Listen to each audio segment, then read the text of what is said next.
Protein அப்படிங்கிறது இப்போ ஒரு பெரிய மாயை ஆயிடுச்சு. புரோட்டீன் தியரி அப்படிங்கிறதே ஒரு பெரிய மித்து தான். இந்த புரோட்டீன் அப்படின்ற ஒரு விஷயம் வந்து மீட்ல இருக்கு, சிக்கன்ல இருக்கு, எக்குல இருக்கு, அதே மாதிரி கால்சியம் வந்து மில்க்ல இருக்கு அப்படின்னு சொல்லி நிறையா டாக்டர்ஸ் வந்து சஜஸ்ட் பண்ணுறாங்க. ஆனால் அது கிடையவே கிடையாது. நம்ம உடம்புக்கு தேவையான புரோட்டீன் வந்து ரொம்ப ரொம்ப குறைஞ்ச அளவு தான்.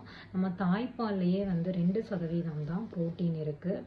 அப்போது பார்த்துக்கோங்க நமக்கு எவ்வளோ புரோட்டீன் வந்து நம்ம உடம்புக்கு தேவைப்படுது அப்படின்னு சொல்லிட்டு.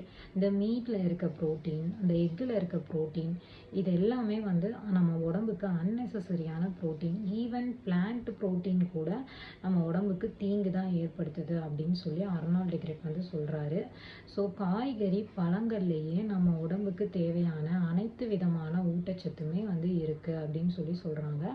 ஸோ இதை நம்ம ப்ராப்பராக எடுத்துக்கிட்டோம்னாலே போதும். நம்ம பண்ண வேண்டிய விஷயம் இதில் அந்த நியூட்ரிஷன் இருக்குது, இந்த உணவில் இவ்வளோ நியூட்ரிஷன் இருக்குதுன்னு தேடி தேடி சாப்பிட்றது கிடையாது.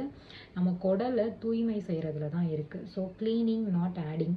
முதல்ல வந்து தூய்மையான பணியை வந்து செய்யுங்க. நம்ம குடல் தூய்மையை வந்து செஞ்சிட்டிங்க அப்படின்னாலே நம்ம அடுத்து எந்த உணவு வந்து உள்ளே போட்டாலையும் அது நம்ம உடம்புக்கு சக்தியாக மாறும். ஸோ இதை வந்து நீங்கள் ஃபாலோ பண்ணுங்கள்.